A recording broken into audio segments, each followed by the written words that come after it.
everybody, and we are live. This is so exciting, and it is Wednesday, and we've got such a topic for you today. I see people are coming in from all over the world. I've seen Lynn coming in, and Desiree, and I saw Candy, and I'm seeing Sarka and Mary Weaver and Jessica Cousins. People are coming in from all over the world. We've got close on 100 people watching us already, and we've only been live about 30 seconds. So what have we got for you today? What's the big news of today? Well, I'm so excited. We are going to be talking about mergers and acquisitions in global mobility and the global mobility impact of living through an acquisition. And our very special guest today is Ciara Farrell from Coca-Cola European Pacific Partners. And she's going to be telling us about their experience of merging two companies and how you go about merging the mobility policies, the practices, the vendors, the technology, the teams, the whole kit and caboodle of going through a merger within the mobility function. It is a big, big topic. And frankly, I think it's not one that we've talked about enough on this show or elsewhere in our industry. So I think you're going to find it very, very interesting. It may be that you're in a company and you yourself have lived through a merger or acquisition, or it may well be that you think you might be, or it may just be you're interested in the subject. But whatever it is, really excited to hear your views as we go through. We've got so much to talk about over the next 60 minutes. So let's crack on. Let me just tell you about other stuff we've got. Firstly, I should say, of course, most of you already know what to do, but please join in the conversation, write in the comments box. Tell us who you are, what's going on in life, say hello to people. The only way we know who's actually in the audience is if you write in the comments box. And also that's the way that other people in the audience will know who's out here too. So please do write in the comments box, introduce yourself, and we'll try and name check as many of you as we can during the hour on air. And then next week, we're back with another exciting show. Next week, we're going to be talking about revolutionizing global mobility technology. And we've got some pretty cool stuff to talk about, all the latest stuff, and not just the latest stuff, but stuff that is about to happen as well, the new stuff as well. So there's a lot of really exciting stuff coming out over the next few weeks and months. And we're talking about it next week. So make sure you put that. As Pankaj has said, well, we talk about mobility being complex. Imagine M&A coming into the equation as well. Exactly. It's creating a complexity upon complexities. And we'll certainly be talking about that. But not only do you get to learn all this interesting stuff, hopefully you find it interesting, but also you can get your CPE credits as well. So whether you want them from ERC, and we've got the GMS and CRP credits there, and of course ERC's own conference is coming up shortly. So good luck and best wishes everybody going out to Boston for that conference. But also you may want your CPE credits from HRCI and from SHRM, and they're there too. So I'll leave that up there for a moment. So if you need your credits, then what I suggest you do is quickly either jot down the number the old-fashioned way with a pen and paper, or screenshot it, or take your camera, your phone, and take a picture of it as it goes across, and make sure you get that code that you need for your credits.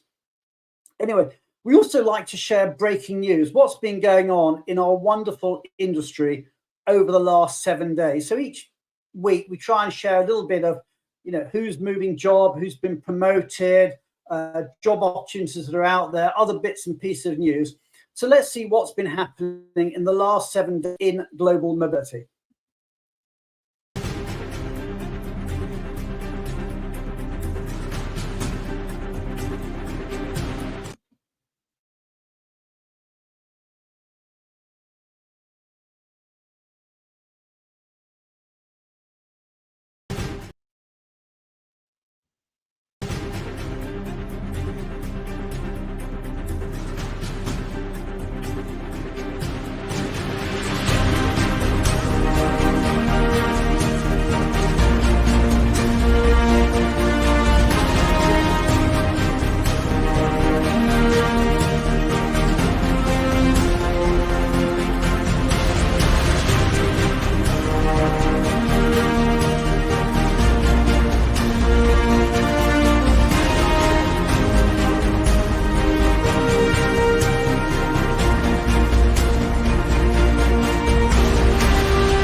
through that now.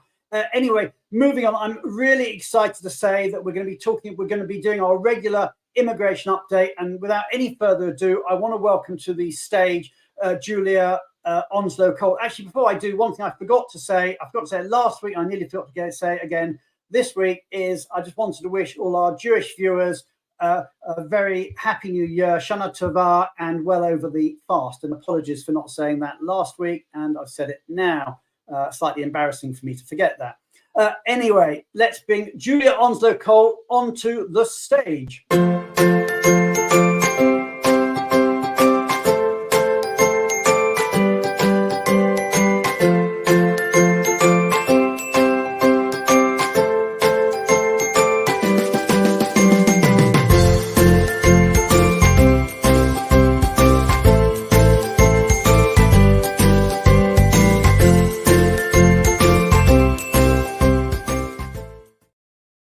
Hi, Brian. Hi. Good. So I know you're back home before you go off on your travels again next week. So tell us what you're going to talk to us about this week. So I was going to talk to you all about China, because we haven't talked about China for a while. And I was speaking to Becky Shea this week, who heads our Shanghai office and our China practice. And I was asking her, what we're seeing in terms of numbers. And she said, we're seeing a 200% increase in people who are coming into China from last year, but we're still nowhere near the levels that were pre the pandemic. She's saying that really good news is that from the end of August, you don't need any kind of pre-COVID test as you enter. So that's a really positive thing, because you'll recall that they're actually very complicated, the way the tests were working. And as you go around China, you still, most people are wearing masks, but there's no health app. And you remember that there was a lot of issues with the health app, just going into buildings and everything. She says that the toughest in the world, wasn't it? Yeah, very tough. And the Chinese government has introduced a number of measures which are friendly measures, which are a really positive sign that they are trying to do something to make the immigration into China easier. So I was just going to quickly touch on them. The first is that they've reinstated visa-free travel for certain countries like Singapore and Brunei. So you recall that in March 2020, all of this was suspended, but they've just brought it back in. So if you're from certain countries like Singapore and Brunei, you can come up to 15 days in China to do business or visit. So that's really positive. The other thing that's a new concession from the Chinese government is that foreign nationals can keep hold of their original passports during the residence permit application process. And that was something that was causing a lot of concern. And actually, this really introduces a great measure of flexibility. And then another thing, you might recall that in March 2020, there were Canadian and US citizens, and they had 10-year multiple entry visas, and those visas were suspended.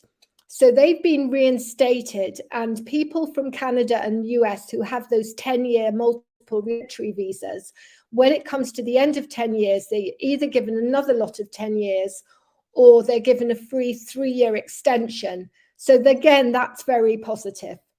And then the final thing I was going to say on positive steps that the Chinese government are introducing is that foreign nationals holding visas on arrival for business activities can convert their visas on arrival to 3-year multiple entry visas in country. And we held a workshop actually yesterday, in fact. It was to do with the laws in Saudi Arabia, but we were talking to a lot of global mobility leaders, particularly as we were, analysing the rules in Saudi Arabia. And they were saying that the facility to move people as visitors and then make an in-country application is one of the really big things for business. And I think that's, that's a really positive step. Now, we are on the other side seeing a lot of people leaving China. There's been a substantial increase, and Becky, my colleague who heads up our China practice, as I say, she said she would say it exceeds pre-COVID levels.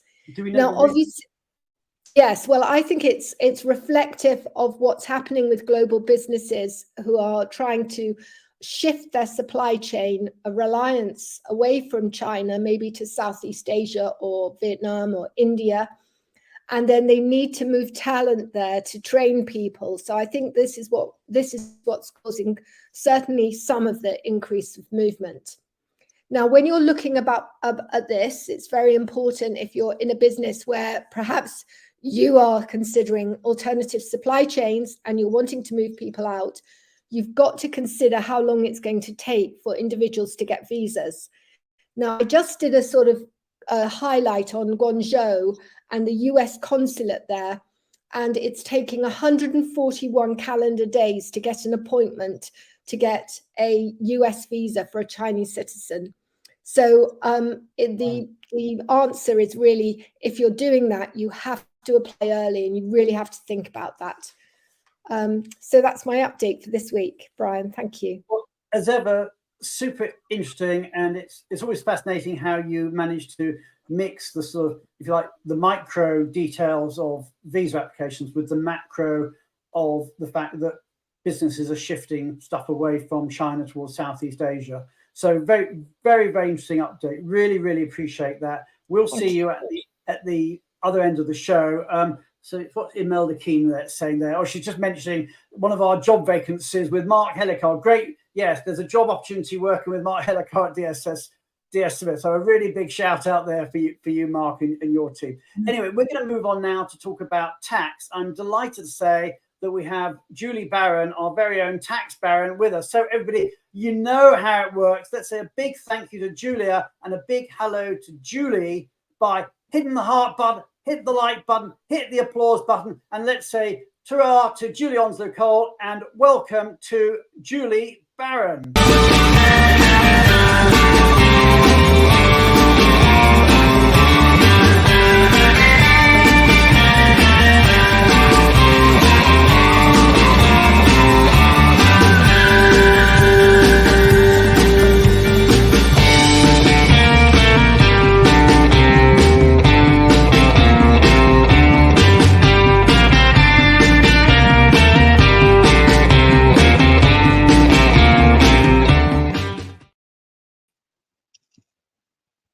Good to see you. Hi, Brian. How are you? I'm just peachy.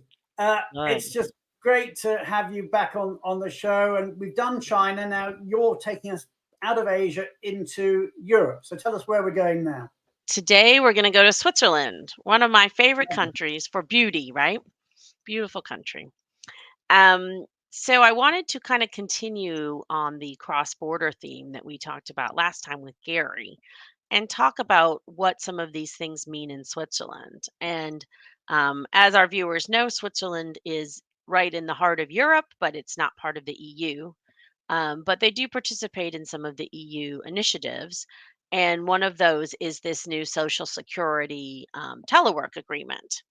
And so they were a big proponent of that. And from what I understand from my Swiss colleagues, at last count, Switzerland has 380,000 people who cross the border every day for work. So Swiss nationals who 380,000, that's a lot of people, and you're dealing with some complexity, right? So a lot of people who live in France and commute into Geneva every day, a lot of people who live in Germany and commute into Basel and different ones of the cantons in Switzerland. So today I'm going to focus mostly on France and a little bit on Germany, but we have this social security agreement now, which basically says you can spend almost 50% of your time teleworking in another country and remain in one social security system. But the problem with that is it only addresses social security and not tax. So, if you are a French resident and working in Switzerland, there's actually a separate agreement that France and Switzerland concluded in January, and that addresses the income tax piece. And the income tax piece basically says that you can spend 40% of your time working from home and then remain resident in your main place of business. So, if you are a French resident working for a Swiss company in Switzerland, you can work from home for 40% of your time, up to 40% of your time. And then you are 100% taxed in Switzerland and not taxed in France on that income. So, what they're saying is there's a discrepancy because the Social Security agreement says 50% and the income tax agreement says 40. So, it's important for Swiss companies who have a lot of these workers to really focus and make sure that when they're putting policies in place that they make sure that that's 40%, because the agreement, and this is an interesting little twist, the agreement says that um, if a person goes over 40% of time working at home, that the other country has to withhold the resident country's income tax. So for a French resident, that means Switzerland, the Swiss company would have to withhold French income tax. However, Swiss criminal law says that Swiss companies cannot pay tax to a foreign country. Wow. So basically, if they have a worker who exceeds that 40%, they would be breaking the law if they wanted to comply with the agreement. So you've got two agreements that really don't match up. And so Swiss companies cannot pay over French withholding. So they really need to make sure that some of their employees are only paying that French tax. And if it's Or sorry, criminal, only paying the Swiss tax. What? if it's criminal, presumably there's serious sanctions. Yeah, it's serious sanctions. So I thought that was really interesting. That you've got two laws that basically contradict each other. And so the Swiss companies will not be able to be in compliance with this agreement. Um, and then I wanted to go over to Germany just quickly. And Germany also has amended their treaty for cross border workers so that if you have executives who are living in Germany and working in Switzerland, they also can telework but pay most of their tax to Switzerland if they are considered executives. And those really are people who are managerial and things like that. So they would only pay tax in Switzerland, just like the French resident workers, if they are teleworking, even though normally the treaty would say they would pay tax in both countries. So that's my update on Switzerland. I thought it was very interesting. One other trick they said is that the EU, the Italy did not join that EU framework. So their cross-border workers are France, Germany, Austria, and Italy. And Italy, they have a social security problem. So we'll see if Italy joins up. Yeah, you'd have thought they will, because obviously it's one of the bordering countries. That is super interesting, and that conflict between the tax law and the criminal law is just extraordinary. But that's what we do. That's why we're in the business we're in. It's complex. It's complex stuff. Okay, so many thanks for that, Julie, as ever.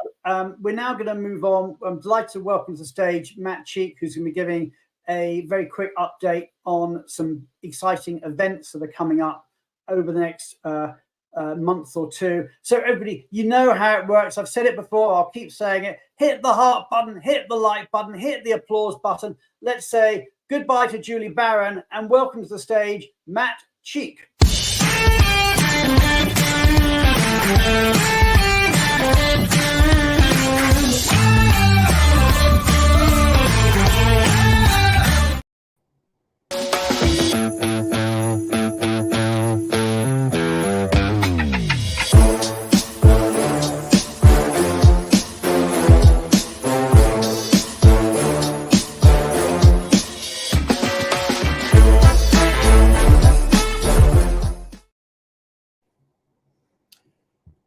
Hello, Brian. Hey, Matt, played the right video that time. I'm having a mare of a day with the videos.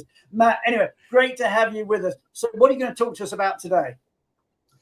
Thank you. Hello to everybody. I wanted to just give a quick rundown on the exciting events that everyone can choose to participate in, and a quick preview of what's coming up.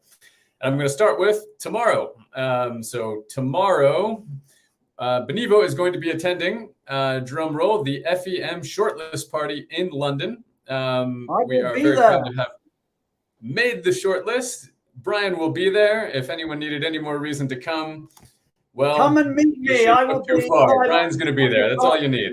Partners office tomorrow evening in London. So if anyone wants to come along and say hello, it'd be great to meet you. It's always a very good event. So hopefully everyone can make it who is in the vicinity to be able to do so.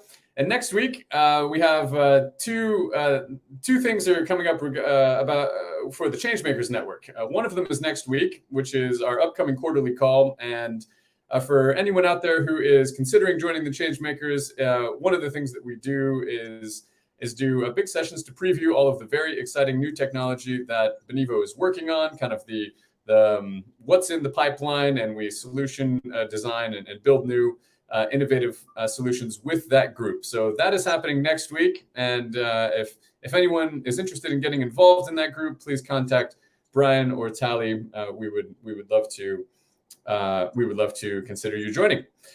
And then if you are a change maker specifically in the Houston area, the next round of events that I have to update on are all happening on October 5th.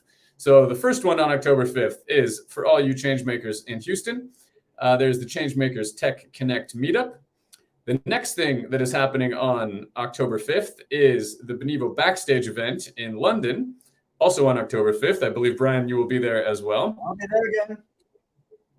And another forum to get a preview into all of the very exciting technology that Benevo is working on. That is an event in the Benevo offices on on October 5th. And then all the way on the other side of the world, the final exciting event to point to on October 5th is the BAM Fall Meeting. So that is the Bay Area Mobility Management Group. I have had the fun and the privilege of being on the board for the BAM organization for the last 2 years. I'm going to be hosting the event on October 5th, and we've got a really exciting lineup. It is going to be 8 speakers doing Ignite-style presentations, 5 minutes a pop, like mini TED Talks on their mobility expertise. And we're going to follow that up with a panel discussion about something that is generally applicable, in particular applicable in the Bay Area, which is navigating the landscape of headcount reductions and RIFs, and making sure that, and we're going to discuss all of the strategies and powerful ways of communicating the value of mobility to make sure that that is known internally all the way up the chain at your organization. I've got to say, there's a lot of local relocation groups, but BAM is right up there as being one of the best, if not the best, of all the events that are locally run. So many congratulations to everybody at BAM. I see Tara's there, and I know, Matt, you're very heavily involved. Everybody else who's involved. So congratulations. If you're not local to the Bay Area, you're welcome to come. Okay, so we're now going to move on to the main topic of the day. We're going to be talking about mergers and acquisitions and global mobility. It's a fascinating subject. I'm super excited. We've got Ciara Farrell with us from the Coca-Cola company, Coca-Cola European Pacific Partners. So without further ado, we're going to bring on stage, so you know how it works, everybody. Hit the heart button, hit the like button, hit the applause button, and let's meet Ciara Farrell.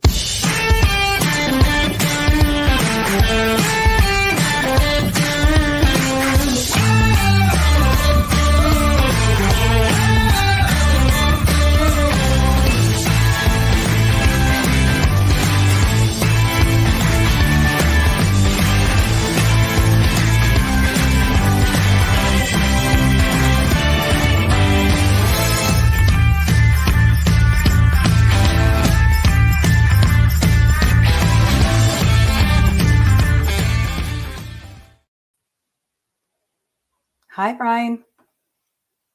It's just great to have you on the show, and no pressure, but we've got about 200 people watching across our various channels, LinkedIn, Facebook, and YouTube, and no doubt many more will watch on catch up too. So big audience. I don't know if it's the biggest audience you've ever spoken to, but it will certainly be the friendliest.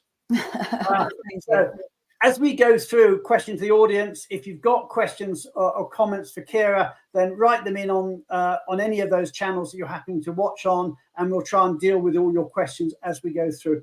But Ciara, let's just start off by talking about you. Let's get a bit of background. How did you get into this game of global mobility? Tell us a bit about yourself. Sure.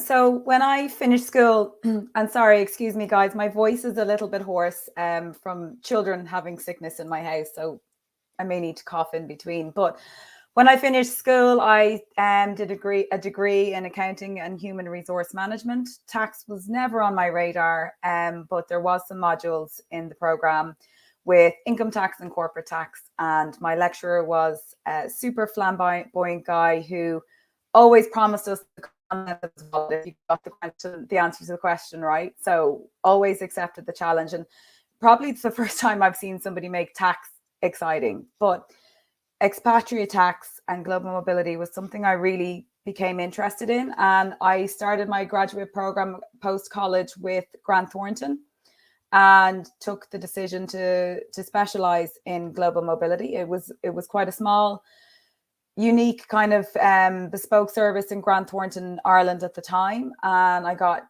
so much insight into that world. And after Grant Thornton and taking some time out to go traveling, I joined EY and their what was called human capital team at the time and employment taxes. So I've always been in global mobility in terms of my career. I had the opportunity to join Coca-Cola in Ireland and their mobility payroll team, which was something that I think a lot of people in global mobility don't have the mobility payroll experience. And it is so helpful, like to really understand, the package you're designing and the program and how that's actually going to be implemented through payroll to make sure the assignees get paid right. That's a great point. And we don't talk enough. Because, a pay, a relocation policy isn't real until it's actually hit the pocketbook of the assignee. So if you don't get the payroll right, the whole thing falls down. Oh, well, you can be sure everybody knows about it if you don't get the payroll right. So I found that really interesting. And I'm not on the mobility payroll team anymore. I left it 4 years ago, but it's still knowledge that I use in almost every day, at least, a few times a week. I'm still going, how would that look through payroll? So I do think it's a really important skill set to have. So after I left the mobility payroll team, I joined the global mobility consulting team for Coca-Cola. And I've been part of that team ever since, and working mainly with EMEA, Africa, Middle East, and the US. So let me come in on that. So you started with the Coca-Cola Company, which is a separate organization to the bottlers. Correct. Just explain briefly, for those people who don't know Coke and just think of it as one big entity, explain the difference between Coca-Cola, the company, and then the bottling companies. Sure. So at the moment, I'm on a secondment with Coca-Cola Europacific Partners, which is a bottler of the Coca-Cola Company. And to put it in very basic terms, which I'm sure somebody may give out to me about, but if you think of Coca-Cola as a product, the Coca-Cola Company will manufacture the secret formula and the syrup, and then the bottler will add carbonated water and distribute it amongst the market that it is in. So we have a bottler network all over the world, Coca-Cola. So these Coca-Cola, are pretty big companies, these bottlers, aren't they? They're huge. They're absolutely, they're huge organizations in themselves, and stand up by themselves, right? And some of them they distribute like lots of different Coca-Cola products. It's not just Coca-Cola, right? So it's a fascinating network, and the synergy between the two networks. So working off that synergy and how the relationship is with the Coca-Cola bottler, I've had the opportunity to go on a secondment to Coca-Cola Europacific Partners, which is the largest bottler that Coca-Cola have. And the reason I came on board was what was Coca-Cola European Partners acquired Amatil, which was a bottler in Asia Pacific. So basically, to put it in simple terms, you had the European bottler acquiring the Asia Pacific bottler. Yes, correct. And from here on out, I'm just going to say CCEP. Okay, we're not going to go with the big mouthful because you trip over yourself. Yes, the European bottler acquired the Asia Pacific bottler in May 2021. And, it was quite good timing because we were kind of at the back end we were kind of living through COVID. So mobility moves were not as frequent, and it was mainly moves that were senior leaders or have a critical skill set. So it kind of gave the organization, from a global mobility perspective, time to really just bed down and learn what each side was doing, so that eventually we could come together. And that's the work that we're doing this year in 2023. So it's 2 years later, but you know, a lot needs to happen before you get to that point where you're ready to merge a global mobility program. So we'll get into the sort of the details of the merger in a moment, but just to give a bit of context, it's, as I understand it from what you were telling me earlier, it's quite a traditional program. It's managed services. But give us an idea of volumes and the sort of programming that the two companies have. Yeah, so from both sides, they're very traditional, right? You know, and I watched last week's session in terms of the different types of packages, and it's very much a managed service mobility program on both sides for API, Asia Pacific, and for Europe. They're both pretty aligned in that, albeit, you know, there's nuances in between.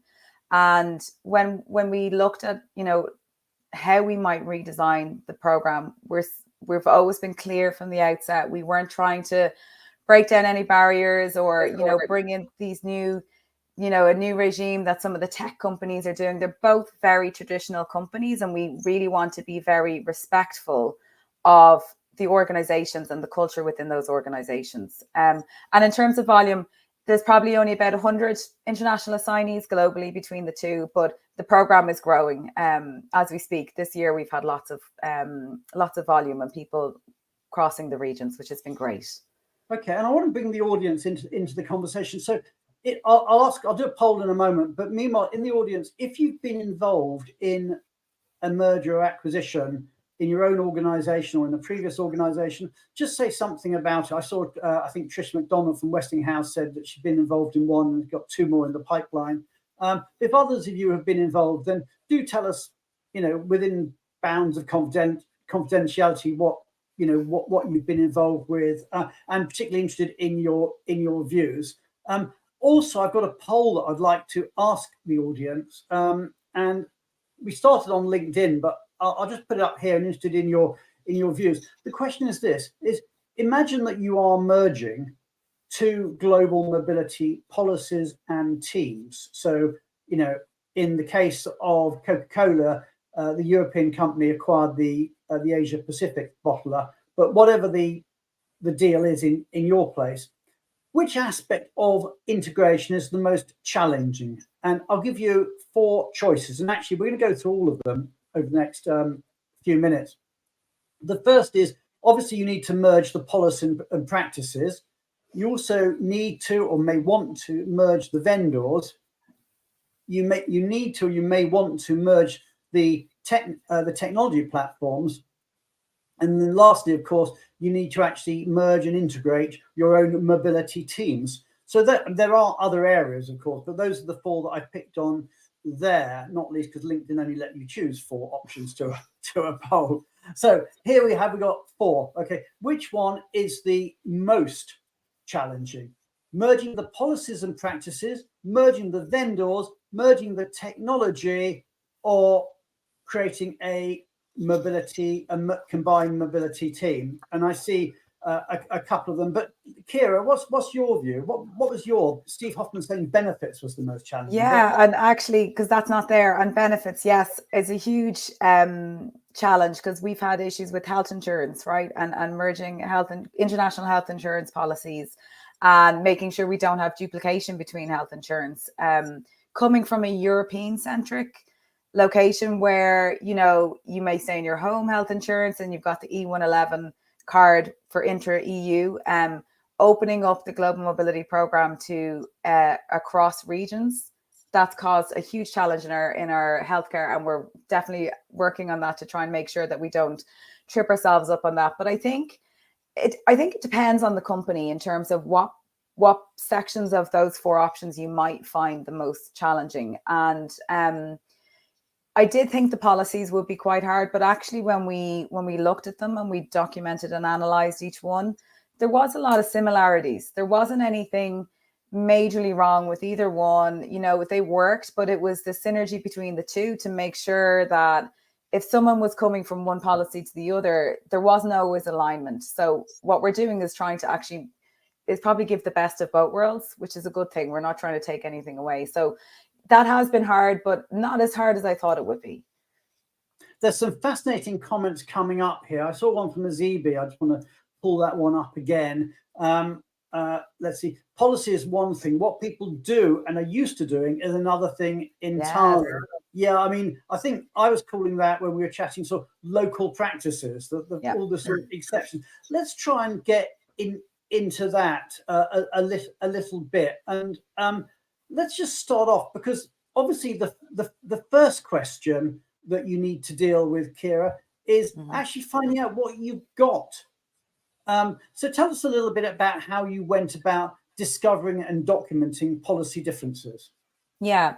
So obviously, once the acquisition happened, the team here took time to document what each policy had, and it was all very accessible in terms of, if I'm looking at home leave, I can see what Europe has, what API has. So that was all there. But then, as part of the redesign, we sat down and really looked at analyzing not only where the differences were, but where we needed to be. And we got a lot of benchmark data to make sure we weren't missing anything in the market. We looked at food and beverages companies and also some similar type companies that are quite traditional in their programs. And that really helped us see what we were missing. And what we did, because I think global mobility is sometimes seen as a bit of a mystery, right? For a lot of stakeholders we work with in our companies, they don't always understand global mobility. It's really, really complicated. And it's just something like HR and rewards and managers don't necessarily want to have to get into the detail of. But what we did was we went through everything. We designed one-pagers, which were very clear, color-coded what each region had versus what we were recommending for the global program. And we had policy workshops. So, excuse me. So we basically went out to our stakeholders and we had sessions with them and asked them for their opinion. And that was interesting. Sorry, let me jump in. Who are your stakeholders for these purposes? So HR, business partners, talent. Some assignees were in original surveys and stuff, but we didn't bring them into the workshop. So it was mainly HR and talent to make sure that we were aligning ourselves with what the talent strategy was intended to be and that we could support the business needs. And some things which we might see as a challenge within global mobility, we actually got surprising feedback from HR and those stakeholders. So one example is childcare support, which is in the European policy and it's not in the API policy. And we discussed internally as a team if we should keep it or not, and was it still relevant? And it wasn't per the benchmark data. It's not something a lot of companies offer anymore. I also went out to some forums on LinkedIn, and it's not really there. But it is a very European centric type of support, and obviously I respect that. So the API stakeholders didn't really have an opinion of it, but the European felt so strongly about it that we felt we need to keep this in, right? We can't, and that's about respecting the culture of the organization you're in, right? And we did tighten it up a little bit. Perhaps it's not just a cash allowance. It might be that it has to be vouched, or we'll work with our relocation vendor to help them set it up and get an invoice from them. We haven't quite gone into the detail of the process yet, but we're moving away from just a cash allowance to when the actual cost is incurred. Right. Okay, I know we've got a lot of change makers in the audience, and this may actually be an area where change makers can share. They have a private forum. I know you're a change maker yourself, Ciara. Hopefully you'll be willing to share with people offline as well. Any thoughts about that? If anybody does want to become a change maker, it's open to any senior global mobility professional, in-house global mobility professional who has a passion for technology and is willing to give us a couple of hours a quarter to help sort of share a vision for the future of technology in the industry. And we've got about 150 change makers now. So anybody else who'd like to join, then just let us know. Anyway, so we've talked about this. So you literally put together a spreadsheet, and you were sort of in that spreadsheet, you were then sort of looking at the two policies and you were benchmarking it and you're trying to analyze out the inconsistencies. What did you find? Did you find a lot of inconsistencies or? No, not really, no. But I think it was one of the comments that came up was what's in the policy is not necessarily the same as what's actually happening. So the the case. Absolutely. yeah, All those so little the exceptions. yeah, lots of exceptions, yeah, and more so on the European side as well, I think, and that potentially is a cultural thing, whereas Asia Pacific just accepted the policy and didn't ask for anything different. But there was exceptions happening, which happens, right? You know, we're pesky Europeans. those Europeans, yeah. So, you know, that was interesting, was in terms of not the policies were aligned, but sometimes the execution of the policies was not. And so, for example, one of those topics was home leave. If you think in Europe, it is very easy to get home, and you know, it's not expensive. And both policies had one trip home to be supported by the company, which is reasonable. But European assignees, sometimes they would have support from the business for more, because it might be so easy for them to hop on a train, right? And it's not as expensive. But if you think about globalizing your program and consistency amongst what your assignees are receiving, is it right if a European person is getting more home leave, more opportunities to go home, versus somebody who's in Asia Pacific, where it's actually just harder to move because the location is more spread out and, you know, there's visa constraints, etc. So we kind of felt that we needed to tighten that up. And what we looked at in terms of that was staying consistent with the home leave, one trip per year, or the cash value of one trip a year, but bringing in reunion trips, right? So recognizing the families can be separated. You can be separated from not even necessarily families, but just your you know, companions, etc. And how do we recognize that there's a need for that?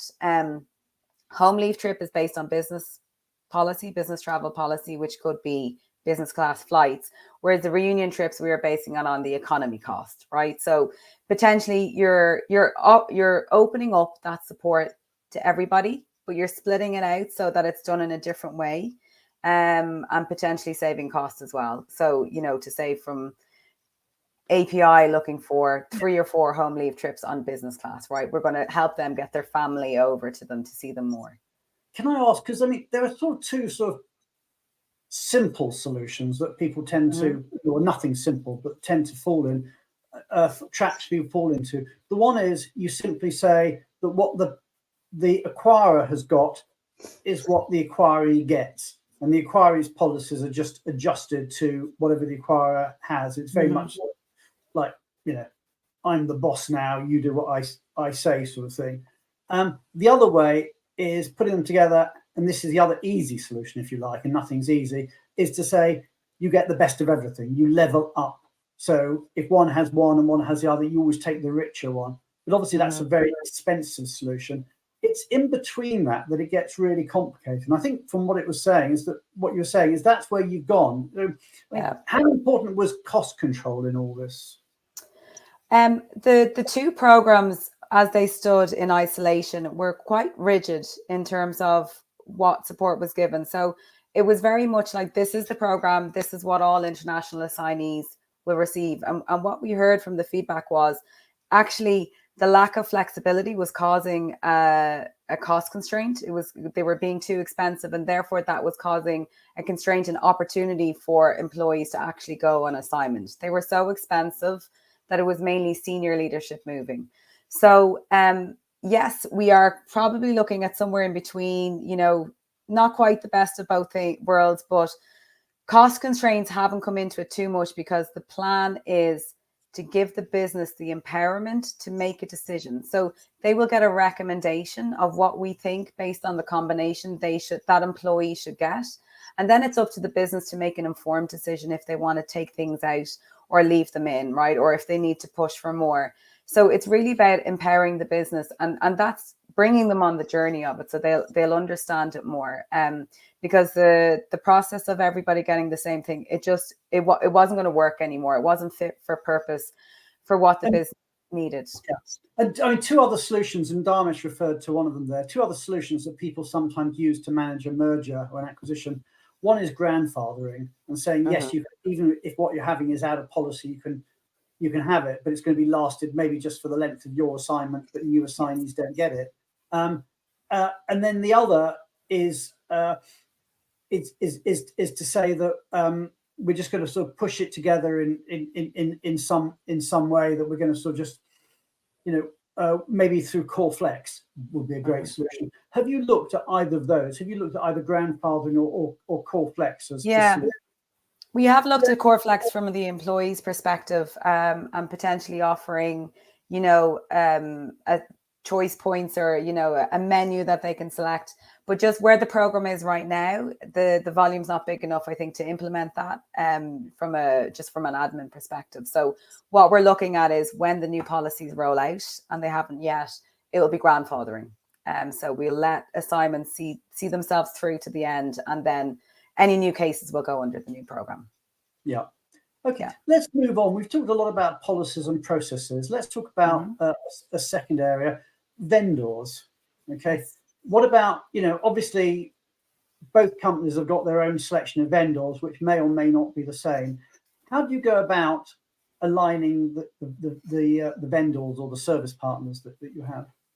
Yeah, so the tax and immigration vendor did change as a result of this, and that happened before my secondment started. So KPMG are now the tax and immigration vendor, and they started their role in January, February of this year. It was around the same time I came on board, which was quite helpful. Were they previously the vendor to either of the two? No. So you've got something new for both of them. Yeah, exactly. Yeah. So Europe was Deloitte and API was Vialto, I believe. So it was a new vendor. And sometimes that happens with the rotation anyway, right? So it just really depends. So that's been working well, right?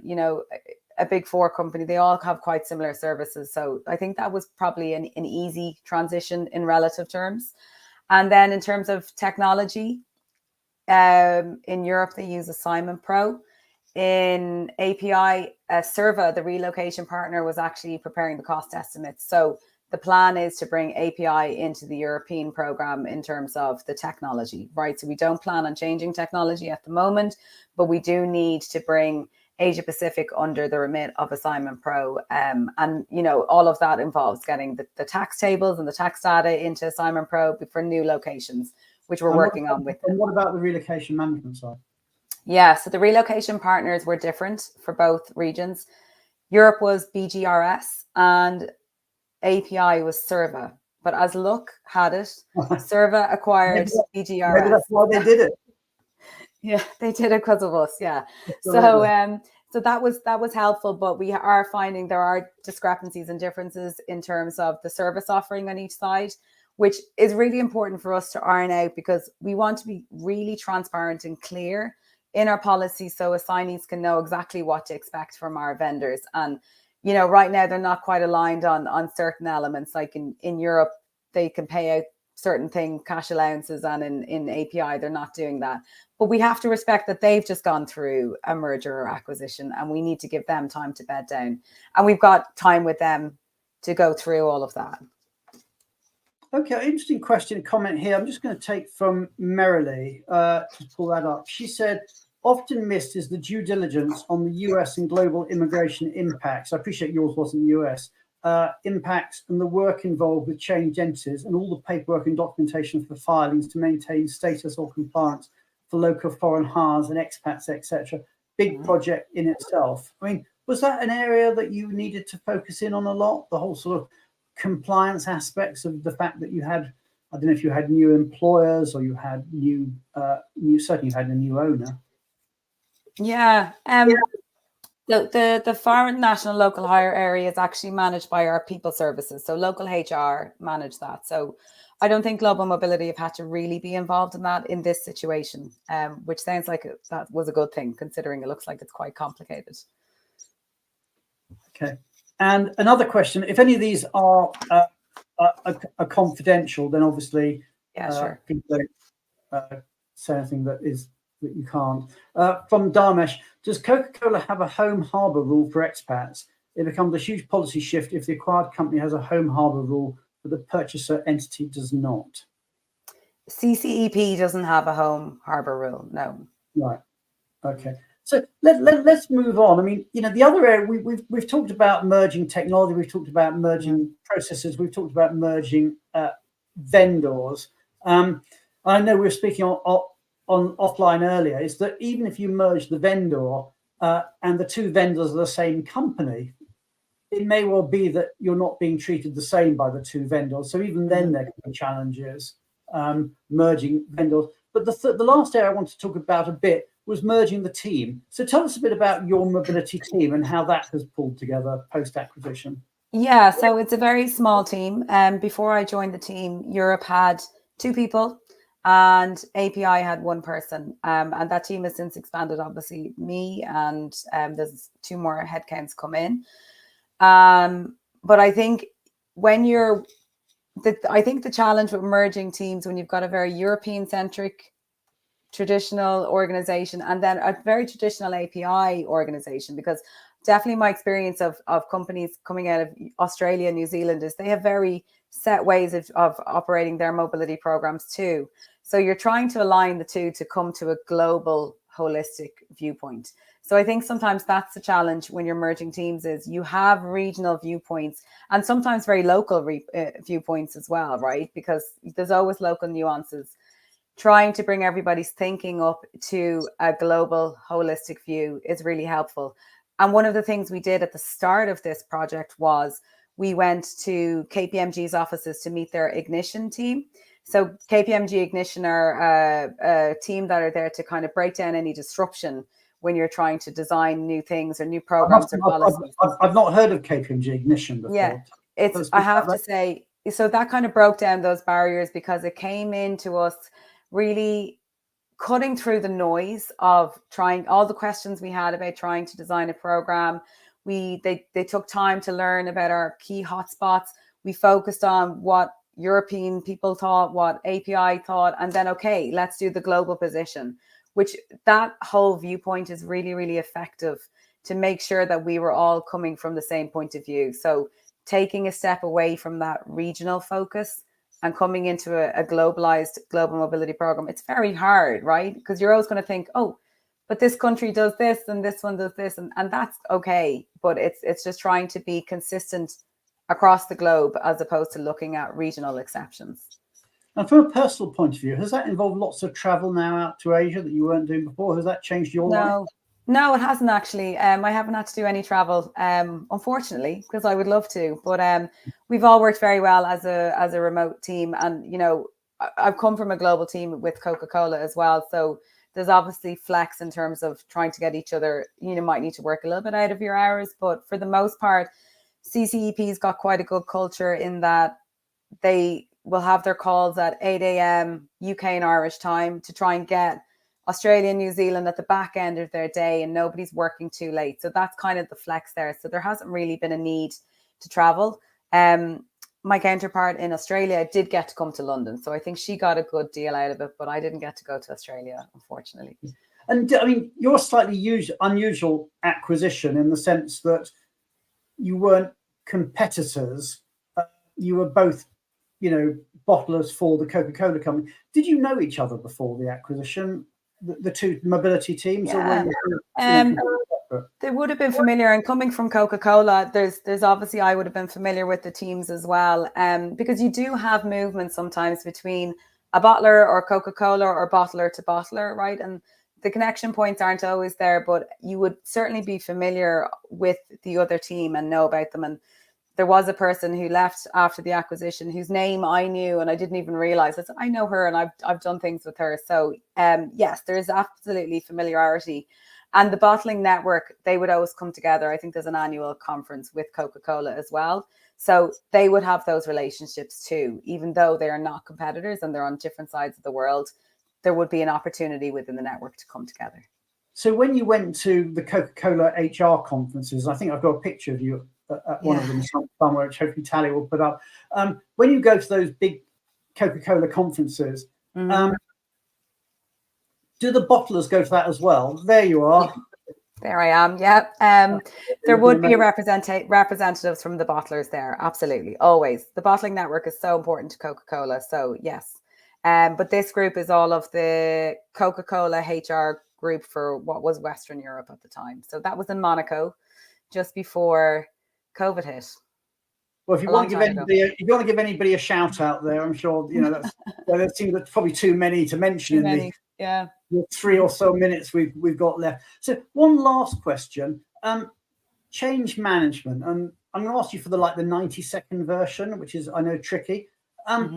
If you were giving anybody any advice on change management, what would be the learning that you'd most want to share with people? I think 2 key things which I've learned is building your vision, right? Build your vision to where you want to be. And we did that as part of the Ignition project. Was we built a 2025 vision, because if you don't know where you're going, you're never going to get there, right? So you have to figure out, what do you want out of this new program, and what do we want our stakeholders to feel has been a success in having that change in the program.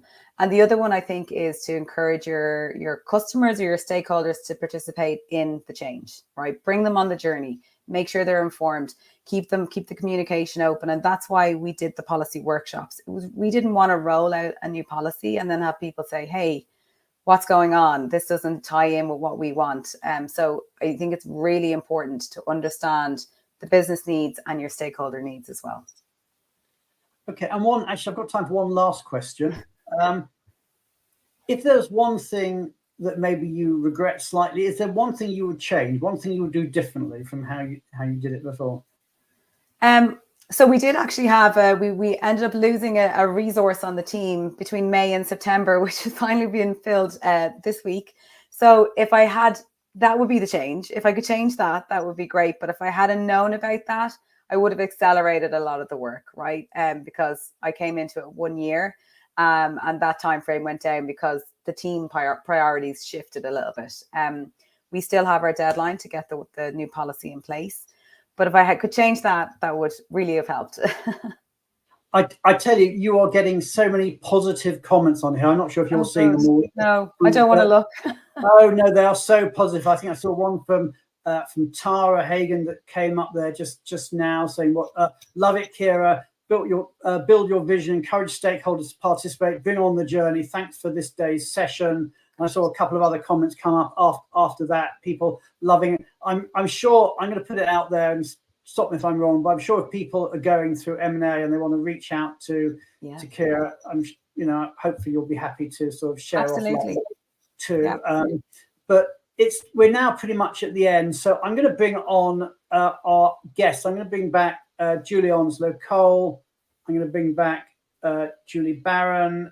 I'm going to bring back our very own Matt Cheek, and of course our wonderful producer Tally.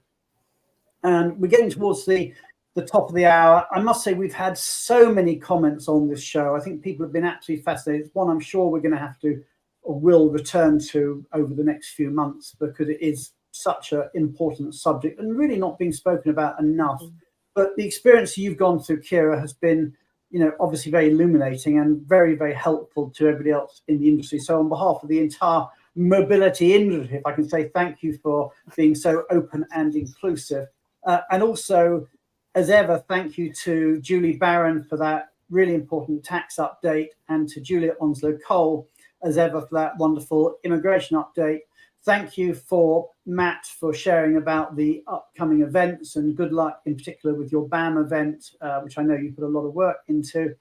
And as ever, many thanks to Tally Gorin, our wonderful show producer. We're at the top of the hour. I'm Brian Friedman. Hope you've enjoyed the show as much as we've enjoyed presenting it. And we will see you all again this time next week. Take care, everybody, and have a great week. Thank you.